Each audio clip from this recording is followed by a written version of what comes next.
Magandang umaga Pilipinas, oras sa hudyat, 5:15 ng umaga. Sa punto pong ito, alamin naman natin ano ba yung epekto ng pag-ulan dito sa mga dam na ating binabantayan sa rehiyon nitong Luzon. So nitong mga nakalipas na oras sa kabila nitong mga pag-ulan, dahil pa rin dito sa ating pangangailangan sa tubig, ay nagkaroon pa rin ng decrease in water level, umabot yan sa 0.45 meters. Yan naman po ay sa Angat Dam sa Bulacan.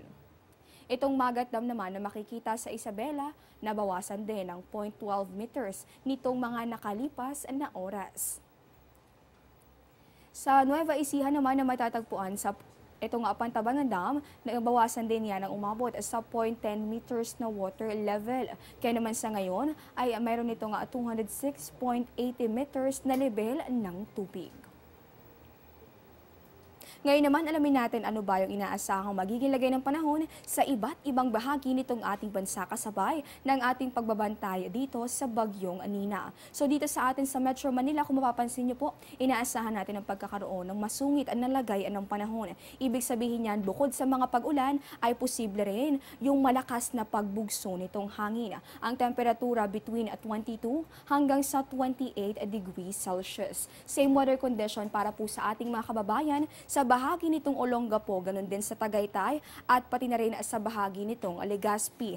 Halos maulang panahon talaga yung inaasahang iiral dito sa bahagi nitong Luzon. Kaya naman manatili po kayo nakatutok sa mga updates ng Pag-asa at Panahon TV. Sa puntong ito, silipin naman natin yung magiging lagay ng panahon sa Visayas. Sa Tacloban, Iloilo, Bacolod, ganun din sa Metro Cebu, iiral po itong maulap na kalangitan at ito yung magdudulot ng may hina hanggang sa katamtamang mga pag-ulan sa mga susunod na oras. Ang ating temperatura sa mga nabanggit na lugar between 25 at maaring umabot sa 30 degrees Celsius. Check naman natin na sa ating mga kababayan sa Mindanao, magiging maulap din ang panahon. Ang temperatura naman, partikular na sa Cagayan de Oro at sa Metro Davao, inaasahan sa pagitan ng 23 hanggang sa 31 degrees Celsius na agwat. Sa Zamboanga City, inaasahan natin magpapakita si Haring Araw pero naroon pa rin yung chance ng isolated rain showers or thunderstorms. At sa kategoryang typhoon, naging napakalakas ng epekto nitong Bagyong Nina, lalong-lalo na sa Kabikulan.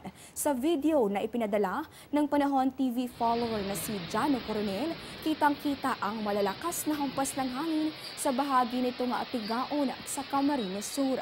Ayon kay Coronel, naghahanda na noon ang mga residente para sa posibleng paglikas. Katulad nga nitong ating naging paalala kanina, narito naman ang mga dapat niyo pang tandaan habang may bagyo. Be safe tuwing may bagyo. Tumutok sa lagay ng panahon.